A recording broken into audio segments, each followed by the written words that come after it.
Good morning, evening, or night, wherever you are. Welcome to WHAM today. Take a deep breath, clear your mind, and let's drift through the whispers of today's world, one quiet thought at a time. As we wrap up Wednesday, 11th June 2025, let's see what stories are unfolding around us. Israel is facing mounting international scrutiny following multiple incidents resulting in a high number of Palestinian casualties in Gaza and the West Bank. In Gaza, Israeli gunfire and airstrikes have killed at least 180 Palestinians. Many near aid distribution sites operated by the U.S. and Israeli-backed Gaza Humanitarian Foundation WHAM. One specific incident resulted in at least 60 Palestinian deaths. In the West Bank, two unarmed Palestinian brothers, Nidal and Khalid Amera, were killed during an Israeli raid in Nablus, with Nidal reportedly attempting to communicate with Israeli soldiers before the attack. Overall, the Palestinian death toll in Israel's war has surpassed 55,000. Médecins du Monde has accused Israel of violating international law after a drone strike on its office. There are also accusations that Israel is using humanitarian assistance as a weapon of war, allegedly blocking and seizing aid convoys like the Freedom Flotilla, preventing aid from reaching Gaza. Ala al-Nahar, a Palestinian doctor, and her son Adam were evacuated to Italy after an Israeli strike killed her husband and 9 other children.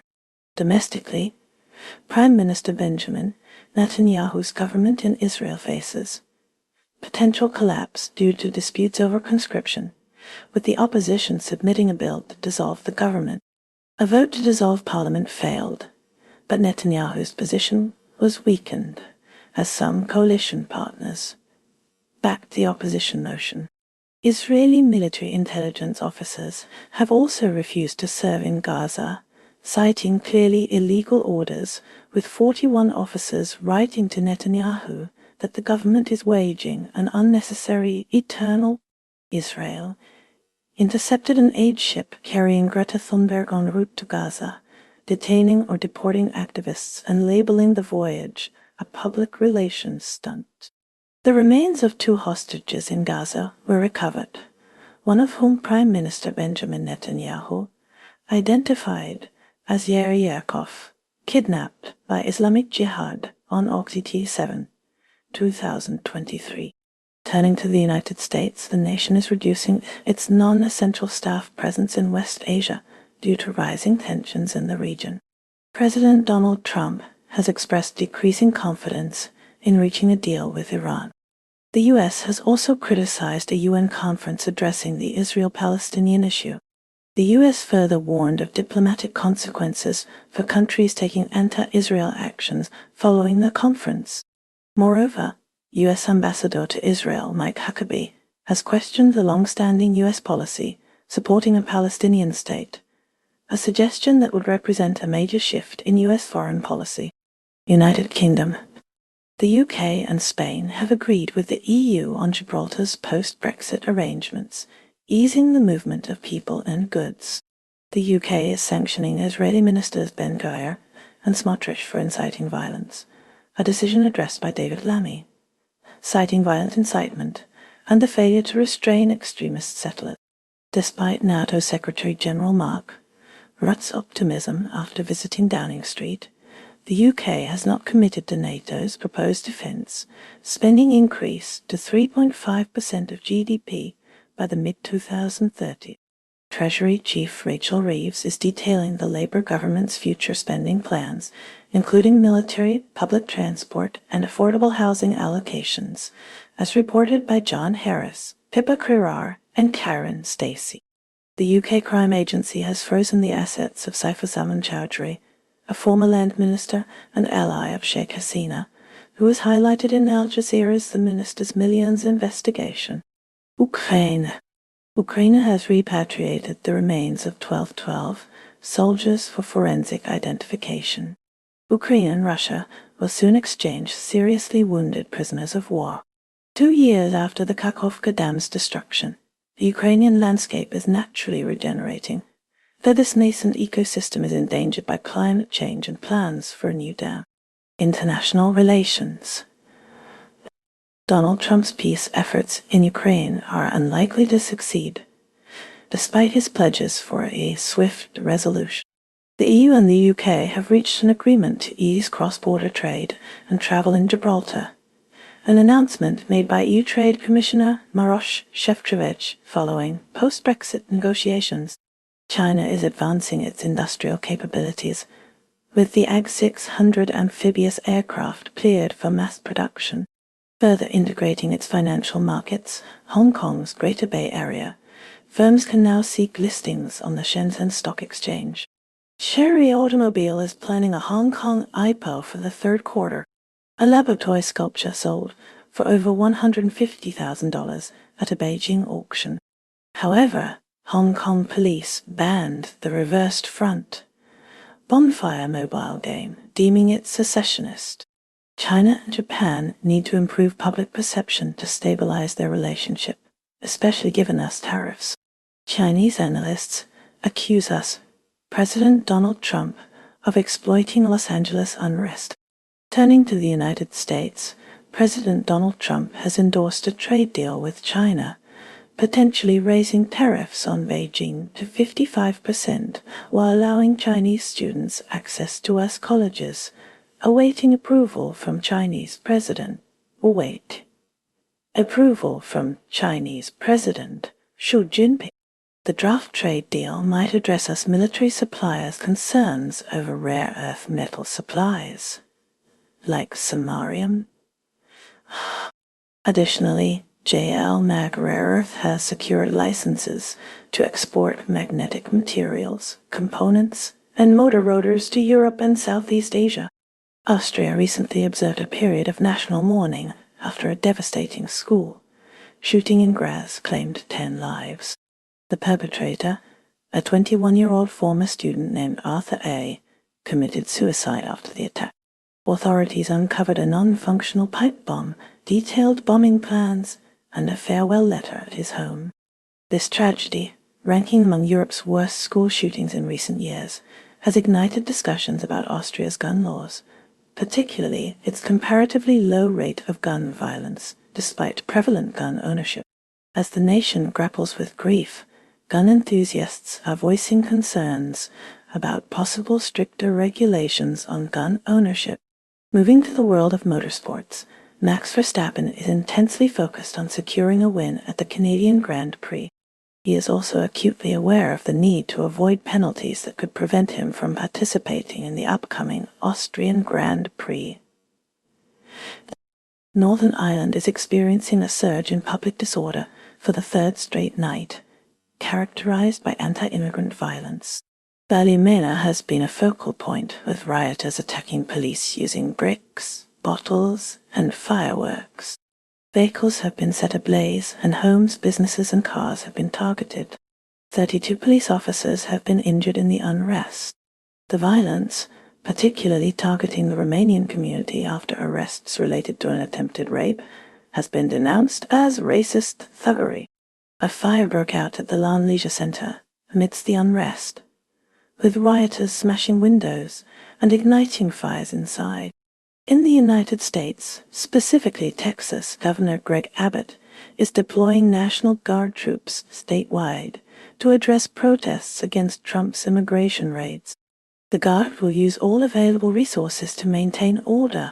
Simultaneously, Los Angeles is under curfew for a second night due to ongoing immigration protests. Clashes with law enforcement have led to approximately 600 arrests since the weekend. The Los Angeles Press Club reports that 20 journalists have been injured during these protests, with at least 5 needing medical attention. France is contemplating a social media ban for those under 15, spurred by a recent school stabbing, and a concurrent plan to prohibit knife sales to minors. President Emmanuel Macron is also working to fortify alliances, notably with Britain, given the shifting global landscape influenced by the Trump administration. France, along with Spain, backs a Greek EU proposal to restrict children's access to online platforms, citing detrimental effects. Senator Claude Maluret, a former mayor of Vichy, has become a prominent European critic of Donald Trump. An Interpol-led global operation has apprehended 20 individuals linked to a child sex abuse material ring. These arrests took place across 12 nations in Europe and the Americas. Pakistan has been recognized by U.S. CENTCOM Chief General Michael Kurilla as a phenomenal partner in counterterrorism, with calls for stronger U.S. ties with both Pakistan and India. Simultaneously, Pakistan has been enforcing stricter immigration policies, resulting in around 1.3 million Afghan refugees returning home since November 2023, after warnings were issued to Afghan citizens and illegal foreign nationals to leave voluntarily. Turning to Canada, a Pakistani national named Mohammad Shahzeb Khan was extradited to the U.S. He is accused of plotting an attack on a Jewish center, allegedly planning to use automatic weapons in support of ISIS on the anniversary of October 7th, according to U.S. Attorney Jay Clayton. The United States and India continue to strengthen their ties, focusing on a free and open Indo-Pacific region and increased trade. The U.S. has reiterated its firm support for India in its fight against terrorism. Senators Vance and Rubio have been instrumental in easing tensions between India and Pakistan. A delegation headed by Congress MP Shashi Tharoor engaged with U.S. Deputy Secretary of State Christopher Landau in Washington. However, India also addressed concerns with the U.S. regarding the alleged mistreatment of an Indian man at Newark Airport. The Indian consulate in New York clarified that the individual had entered the U.S. unlawfully and was being deported. Turning to Canada, Prime Minister Mark Carney extended an invitation to Indian Prime Minister Narendra Modi to attend the G7 summit. Modi accepted, expressing hope that his meeting with Carney would infuse renewed vigor into the relationship between India and Canada. The United Nations recently released a report highlighting financial insecurity as a major factor in declining global birth rates. The report questions the widely held belief that individuals are simply choosing to have fewer children. It suggests economic pressures play a more significant role than previously acknowledged. Indonesia is poised to acquire 48 Khan fighter jets from Turkey, marking a significant defense procurement. Continuing internally, clashes persist between the Indonesian military and the Free Papua movement in West Papua, leading to concerns about civilian safety. Environmentally, President Prabowo Subianto's cancellation of nickel mining licenses in the Raja Ampat Islands has been praised by environmental organizations advocating for the protection of vulnerable ecosystems from extractive industries. Raja Ampat is noted for its rich terrestrial and marine diversity. Furthermore, Indonesian fintech firm Amartha is facilitating financial inclusion for women entrepreneurs in rural regions, linking roughly 3 million active borrowers, predominantly women 99%, with financial institutions. Turning to Turkey, the nation is gearing up to export 48 Khan fighter jets, its domestically manufactured aircraft, to Indonesia following the Khan's successful inaugural flight in 2024. The world holds immense potential for reforestation, according to a new study.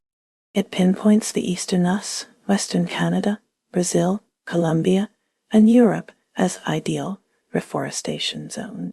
Restoring 195 million hectares of forests globally could scrub 2.2 billion tons of CO2 each year.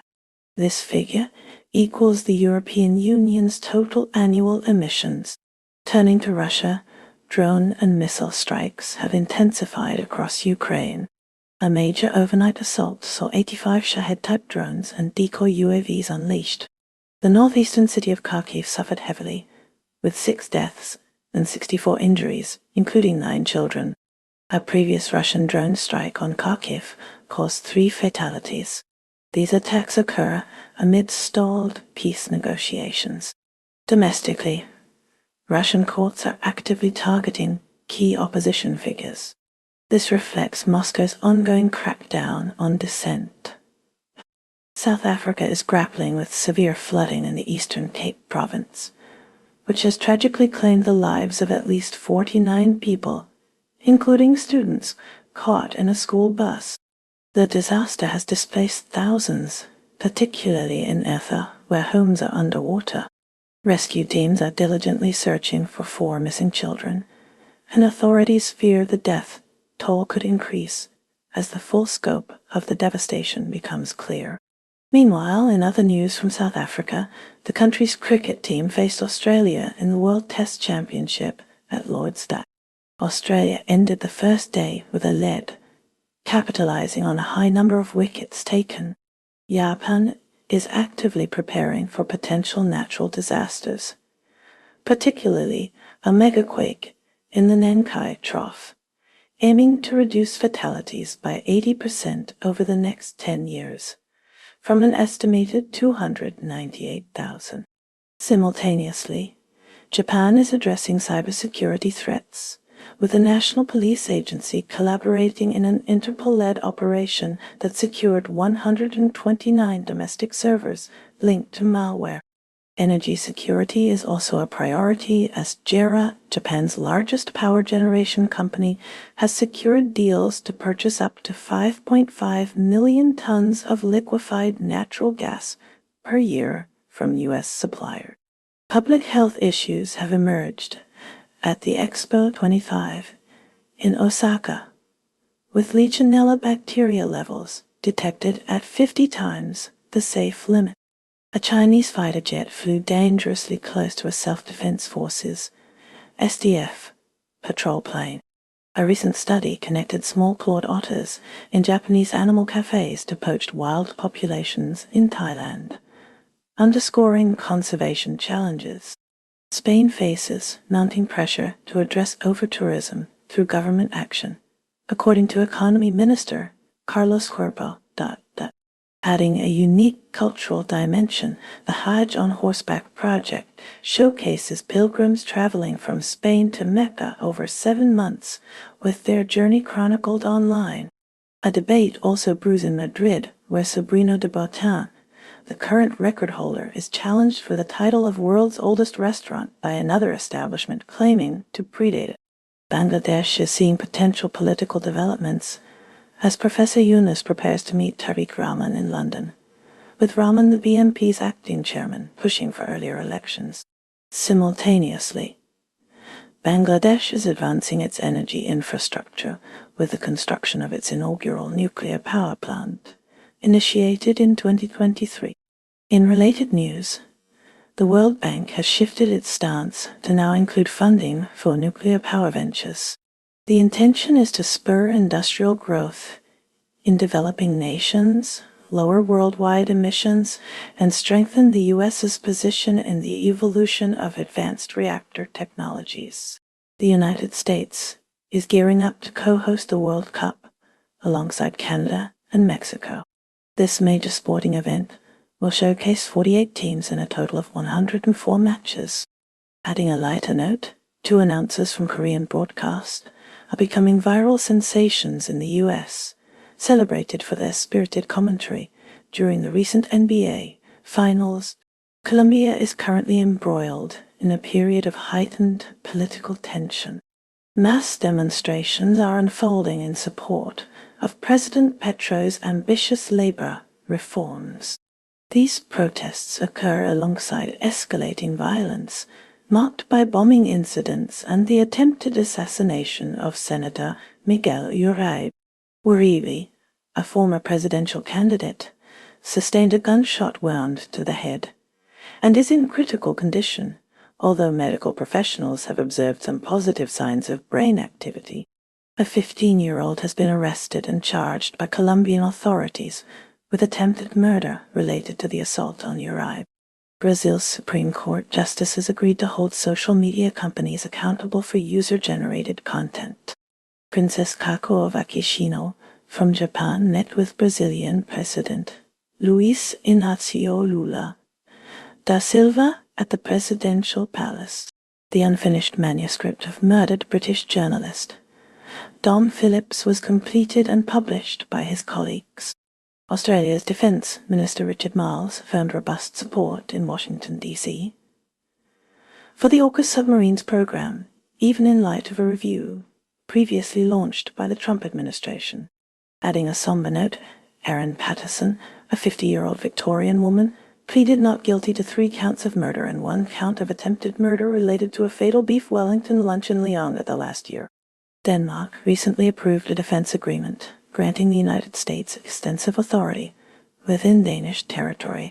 This includes unhindered access to air bases located in Karup, Skridstrup, and Aalborg. The agreement specifies that our soldiers stationed in Denmark will remain under US jurisdiction. They will also have authority over Danish civilians in certain situations. This development occurs amidst broader U.S. efforts to enhance its regional influence.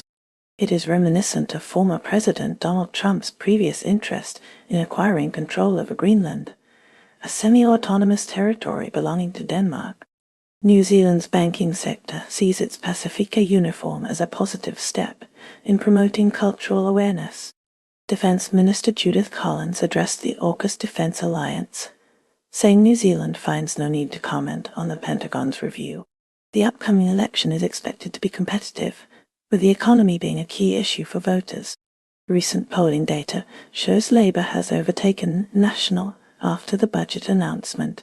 Poland's pro-EU government, led by Prime Minister Donald Tusk, has successfully navigated a confidence vote, underscoring its stability despite internal political challenges. This vote was prompted by the election of right-wing nationalist Karol Nawrocki, a move that signaled a potential shift in the country's political landscape and prompted Tusk to solidify his government's position. The Philippines is grappling with challenges in its rice industry, threatened by inexpensive imports, policy shortcomings, and insufficient investment, collectively weakening the agricultural sector. Separately, in the Philippine political landscape, Vice President Sara Duterte Carpio successfully navigated an initial impeachment effort, as her supporters in the Senate rejected the motion, sending it back to the lower house, citing alleged defects and unconstitutionality. India's military is currently engaged in exercise WHAM Quest, a multinational peacekeeping exercise in Mongolia that runs from June 14 to 28. This drill focuses on improving how different countries work together and prepares them for unmandated peacekeeping missions. Germany is actively diversifying its energy sources, notably with the operational launch of its first liquefied natural gas (LNG) terminal in Wilhelmshaven in 2022. This shift is a direct response to the country's efforts to lessen its dependence on Russian gas following the invasion of Ukraine. Meanwhile, within Germany, the city of Bielefeld, home to around 338,000 residents, has become the focus of an unusual conspiracy theory. This theory alleges that Bielefeld does not actually exist, prompting a journalist to visit and verify the city's existence. Canada is grappling with a contentious debate over proposed gun control legislation. Prime Minister Justin Trudeau defended the measures as necessary to curb gun violence. Critics argue the new laws unfairly target legal gun owners. The legislation includes provisions to further restrict access to certain types of firearms. Public demonstrations for and against the measures have taken place across the country. Turning to France, President Emmanuel Macron is facing renewed pressure to address pension reforms. Labor unions have organized widespread strikes and protests. The proposed changes would raise the retirement age. Macron insists the reforms are essential for the long-term financial stability of the country. Negotiations between the government and unions remain stalled. In the latest from Australia, the government is investing heavily in renewable energy projects. The initiative aims to reduce carbon emissions and transition to a greener economy. Several solar and wind farms are planned for construction. The move is part of Australia's commitment to the Paris Agreement. Concerns remain about the impact on traditional coal mining industries. Shifting to Germany, Chancellor Olaf Scholz is navigating a complex energy crisis. The country is seeking alternative energy sources to reduce dependence on Russian gas. Germany is exploring options such as increased LNG imports and nuclear power extension. The energy crisis has fueled inflation and economic uncertainty. Public support for the government's handling of the situation is waning. Transitioning to Japan, the government is considering revising its defense strategy amid rising regional tension. The proposed changes would allow for a more proactive defense posture. Japan is concerned about China's growing military assertiveness and North Korea's missile program. The move has sparked debate about Japan's pacifist constitution. Meanwhile, in Brazil, President Luiz Inácio Lula da Silva is focused on environmental protection efforts. He has pledged to combat deforestation in the Amazon rainforest. Lula is seeking international cooperation and funding to support these efforts. His administration is also working to strengthen environmental regulations. Concerns persist about illegal mining and logging activities. Concluding with South Africa, the nation is grappling with ongoing electricity shortages. Eskom, the state-owned power utility, is implementing rolling blackouts. The power outages are disrupting businesses and daily life.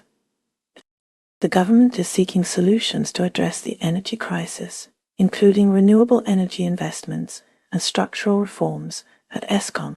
Malta has officially ended its controversial Golden Passport scheme.